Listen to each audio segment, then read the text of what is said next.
Más de 40 estados habrán abierto sus economías para este fin de semana, pero los expertos advierten, ninguno cumple las condiciones para una reapertura segura. Además, México anticipa que puede sufrir una segunda ola de coronavirus a partir de octubre. En Centroamérica, Honduras es el país más castigado por la pandemia. Y el país le da las gracias a los enfermeros en su día. Nosotros tenemos el testimonio de uno de estos auténticos héroes en la lucha contra el virus.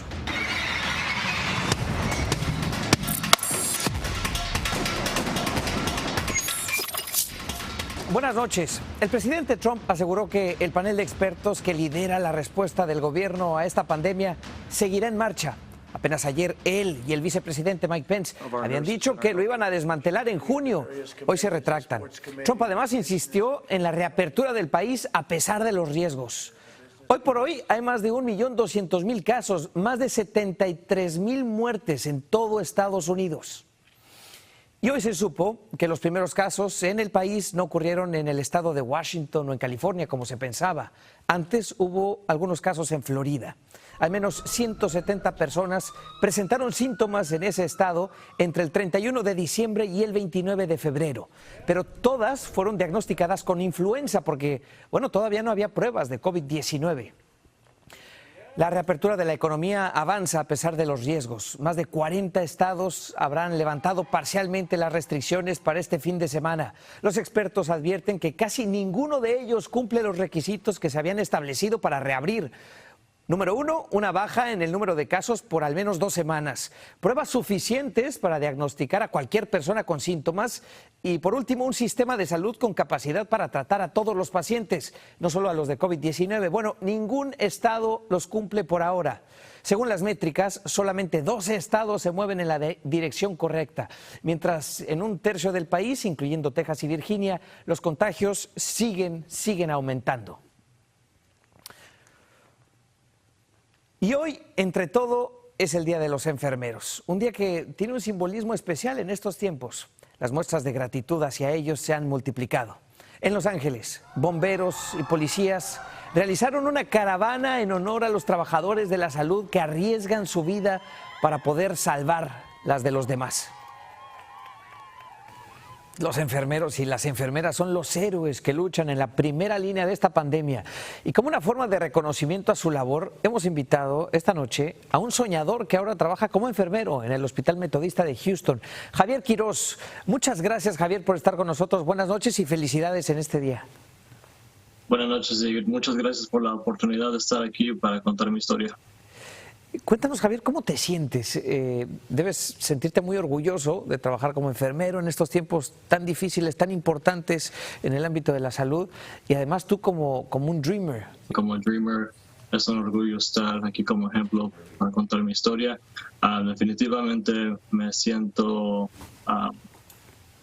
cansado, algo estresado, pero tenemos que continuar con la lucha. Totalmente. ¿Qué es lo que más te gusta de tu trabajo? Me gusta estar todo el día con los pacientes y tratar de darles el cuidado máximo que se merecen. ¿Te preocupa, Javier, lo que está ocurriendo en muchos estados, entre ellos Texas, que en medio de esta pandemia, con el número de contagios aún en aumento, ya los gobiernos están decidiendo reabrir la economía? Definitivamente es algo que nos estamos preparando.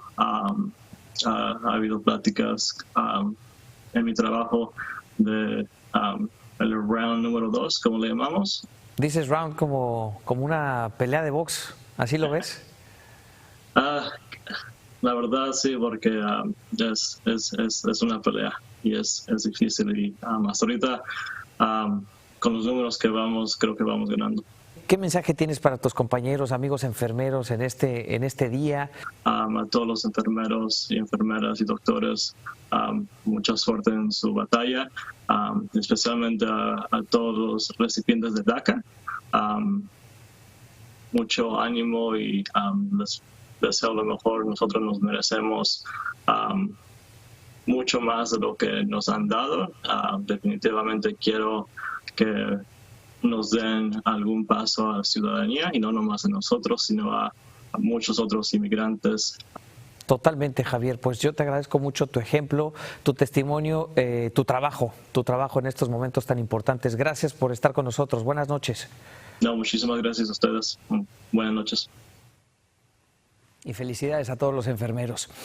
El golpe del COVID que está dando a la economía es catastrófico. Una encuesta realizada por el Instituto Brookings muestra que desde que se inició la pandemia, casi 1 de cada 5 niños menores de 12 años en Estados Unidos está pasando hambre. El promedio es 3 veces peor que el registrado durante la recesión de 2008. Muchos de esos niños son hijos de inmigrantes sin documentos. Justamente un grupo de ellos, niños nacidos aquí en Estados Unidos, hijos de inmigrantes, presentó hoy una demanda contra el gobierno de Trump. Lo acusa de discriminación por excluirlos de la ayuda económica por el coronavirus, una ayuda que estas familias necesitan hoy más que nunca. Claro que es injusto, porque ellos son ciudadanos, ellos tienen el derecho. No podemos recibir ninguna ayuda, mi esposo, ni yo, ni mis hijos. La demanda está a nombre de niños de entre 7 meses y 9 años. El argumento es que, habiendo nacido en este país, estos menores tienen el mismo derecho que cualquier otro ciudadano a recibir las protecciones federales. Mañana el Departamento de Trabajo dará oficialmente la tasa de desempleo de abril. Se espera que sea gigantesca. Para darnos una idea, el mes pasado, más de 20 millones de personas solicitaron los beneficios del desempleo. Los economistas predicen que la tasa de desempleo girará en torno al 20%, un nivel de desocupación que este país no veía desde hace por lo menos 90 años. Es que es 1 de cada 5 personas. En Illinois, 1 de cada 4 infectados es latino y la peor parte se la llevan los barrios hispanos de Chicago como La Villita, en donde la mitad de las pruebas han salido positivas. Rubén Pereira tiene el informe. Aterrado por el coronavirus, hoy José manejó a una iglesia del sur de Chicago para obtener más cubrebocas. Como estoy operado del corazón, debe cuidarme lo más posible que sea. Y peligro nomás cuando está enfermo de algo. Y es que el mayor porcentaje de los más de 26,000 contagios de coronavirus en Chicago se lo lleva la comunidad latina. Más de 260 hispanos ya han fallecido. Esa es la razón principal por la cual yo creo que estamos siendo afectados, porque hay una necesidad económica, la ponemos esa necesidad económica enfrente de nuestra salud, no nos importa nuestra salud y salimos a trabajar. El barrio de La Villita es uno de los más golpeados en Chicago. Según su concejal, aquí la mayoría de los residentes que son latinos no pueden darse el lujo de mantener el distanciamiento social, ya que trabajan en industrias de manufactura. Y esa gente no le están respetando con días de descanso, días de pago, si ellos tienen el virus, para quedar en casa. Eso es una injusticia en nuestra comunidad. Ya se han realizado más de 3,000 pruebas de coronavirus solo en el área de La Villita y casi la mitad han resultado positivas. El 70% de la gente que se ha hecho la prueba con nosotros no tiene síntomas actuales para el COVID-19. Entre las acciones que tomará la ciudad de Chicago es realizar foros informativos bilingües, acceso a habitaciones de hotel para familias extensas y ayuda para quienes no cuenten con seguro médico. Rubén Pereira, Noticias Telemundo. Esta es una crisis de salud y es una crisis económica. Los pequeños negocios tratan de sobrevivir. Nos acompaña ahora Enrique Méndez. Él es dueño de una pizzería en Nueva York. Enrique, muchas gracias por estar con nosotros. Buenas noches. ¿Qué tal, Julio? Buenas noches. Un placer estar contigo. ¿Cómo ha sido esto? ¿Cómo has podido salir a flote? Estos días han sido difíciles, supongo. Sí, tremendamente difíciles. Nuestras ventas se han caído casi 90%, lo cual pues ha puesto realmente en riesgo el trabajo que hemos hecho por ya casi 3 años de que abrimos nuestra primera tienda. Muchos de los miembros de nuestro equipo son hispanos, algunos no pueden obtener desempleo y eso ha sido una situación que ha sido muy, muy difícil. Sí, desde luego, lo ha sido para todos. Además, tu historia es la de un inmigrante de mucho esfuerzo que llega, que comienza su compañía. ¿Cuántos empleados tenías? ¿Has tenido que despedir a alguno? Nosotros teníamos más o menos como 20 empleados. Sí hemos tenido que reducir porque realmente ahorita la actividad se ha reducido tanto que ahorita estamos operando entre 4 y 5 empleados. Algunos sí tienen beneficios de desempleo, pero hay otros que no. Entonces, cuando podemos, les tratamos de rotarlos para que al menos reciban algún tipo de ingreso en lo posible. Cuéntame de esa iniciativa en la que están donando pizzas. Es una forma de hacer que tu negocio sobreviva y además darle un reconocimiento a los trabajadores de salud, ¿cierto? La primera idea que se nos ocurrió fue hospitales y para los trabajadores de salud, que son los que están en las líneas del frente luchando contra esta pandemia, ¿no? Totalmente. Debe sentirse bien además saber que con tus pizzas mantienes la energía elevada en los hospitales ayudando en esta emergencia. Enrique, ¿te llegó la ayuda que el gobierno otorgó a los pequeños negocios? Hace un par de días finalmente nos llegaron los fondos y yo creo que el reto que tenemos es que ojalá el Congreso vea la necesidad de que si lo que queremos es que estos negocios se mantengan abiertos para que cuando la crisis termine podamos recontratar, que lo queremos hacer. Es importante que podamos estar vivos y eso puede requerir que se nos permita usar el dinero para renta y mantenernos viables, ¿no? Hace todo el sentido, Enrique. Muchísimas gracias por platicar con nosotros. Te lo agradezco mucho, fue un placer estar contigo.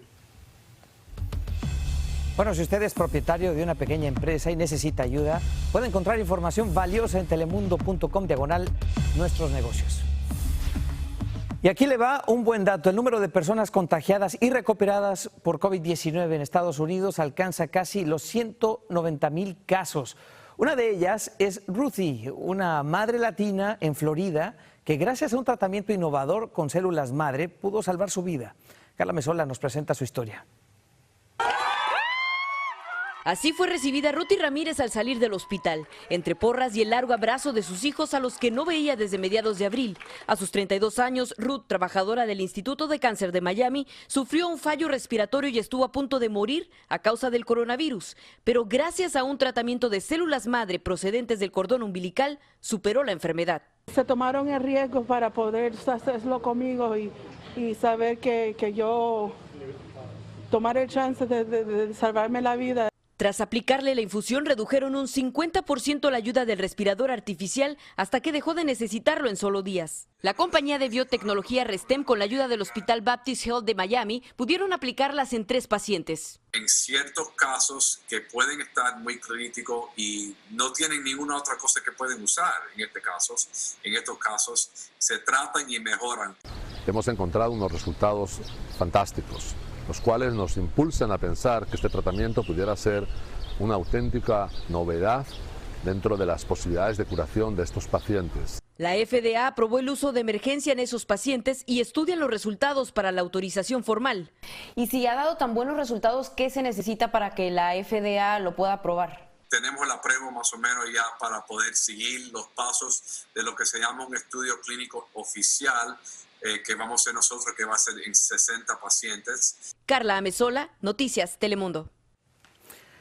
En Centroamérica, el coronavirus ha atacado casi de forma simultánea toda la región, pero casi 2 meses de su llegada, los resultados son muy distintos en cada país. En total, en toda la región hay más de 8,000 casos en los 7 países. Pero entre estos países, el de peor tasa de mortalidad es sin duda Honduras, con un 7.3%. Panamá, 2.74%, tiene una mejor infraestructura hospitalaria. Y bueno, le sigue Guatemala, 2.6%, El Salvador, 2.2%. Para medir el impacto del coronavirus, poder comparar país con país, es importante saber el número de pruebas que cada país ha hecho. Y ahí lleva la delantera Panamá, más de 8,000 pruebas, es un gran número, indica que sus datos son más confiables. El Salvador, más de 4,500 pruebas, también uno de los primeros países en haber tomado medidas drásticas para frenar el virus. Guatemala, 402 pruebas, esto es por 100,000 habitantes. Honduras, 568 pruebas por cada 100,000 habitantes. Así está la situación en Centroamérica. Y bueno, en México, las autoridades están asegurando que han logrado aplanar la curva de contagios, pero advierten que una segunda gran oleada de COVID-19 puede llegar en octubre. El subsecretario de Salud, López-Gatell, prevé que la influenza estacional que comúnmente ataca en el último cuarto del año coincida o que sea un factor de riesgo para que mucha gente pueda contraer el coronavirus. Según los últimos datos, los casos confirmados en México son casi 28,000 y más de 2,700 personas han perdido la vida, para una tasa de mortalidad del 9.7%. En medio de esta pandemia, cientos de miles de mexicanos no pueden llevar alimentos a sus hogares. Por eso, en la Ciudad de México se han puesto en marcha los llamados Comemóviles, que dan de comer gratis a los más vulnerables. Víctor Silva nos cuenta más sobre esta iniciativa positiva. Víctor, muy buenas noches. ¿Qué tal, Julio? Muy buenas noches. Con el estómago vacío difícilmente se puede enfrentar esta crisis. Es por eso que existen iniciativas como la que te voy a presentar, que llevan comida a quienes más lo necesitan, comida caliente y sin costo. No hay mejor sazonador que el hambre, dice Javier, que perdió su empleo y que en medio de la crisis encontró en este lugar la esperanza de llevarse un bocado a la boca. Por lo menos una comida, porque te están dando raciones, ¿no? Pero ya pues te ayuda, ¿no? No tienes dinero, no tienes, ¿qué haces? Como él, decenas de personas aguardan en la fila, cuidan la sana distancia y esperan hasta 8 horas frente al Comemóvil, una cocina rodante que es iniciativa del gobierno y lleva alimentos a quienes más lo necesitan. Y tenemos mucha gente que se ha quedado sin trabajo y vienen aquí para su familia. La comida caliente y sin costo se reparte afuera de los hospitales, donde algunos familiares de pacientes de COVID-19 esperan noticias de sus seres queridos. No nada más es darle una comida, a mucha gente hay que darle palabras de consuelo y a otra pues de ánimo. 3 de taquitos. Otros, como don Francisco, viajan desde muy lejos para poder llevar un taco a sus casas. Porque me dejo unos vecinos, o sea que pues está al lado, van a dar a comer, o sea hay que ir, sí, pues aquí estoy. De a poquito para que alcance, dice don Francisco que este día ya tiene que comer. Mañana encontrará otra forma para apaciguar el hambre y calmar la sed. En México, Víctor Silva, Noticias Telemundo. Italia, uno de los países más afectados, sufrió un repunte en su cifra de fallecidos. En las últimas 24 horas hubo cerca de 400, a diferencia de los 200 diarios que veíamos viendo en los últimos días. Italia ha comenzado ya a levantar algunas restricciones. Y en España, las estrellas del Real Madrid y del Barcelona regresaron a sus clubes por primera vez desde que se suspendió la liga en marzo pasado. Los futbolistas empezaron hoy a someterse a pruebas de coronavirus. Este es el primer paso para comenzar ya los entrenamientos, que se anunció serán individuales. Antes de despedirnos, celebramos el Día Nacional del Enfermero. No hay homenaje que alcance para reconocer el trabajo tan importante que hacen todos. Hoy, unos héroes. Y a todos les decimos muchas gracias. Siga con titulares y más. Buenas noches.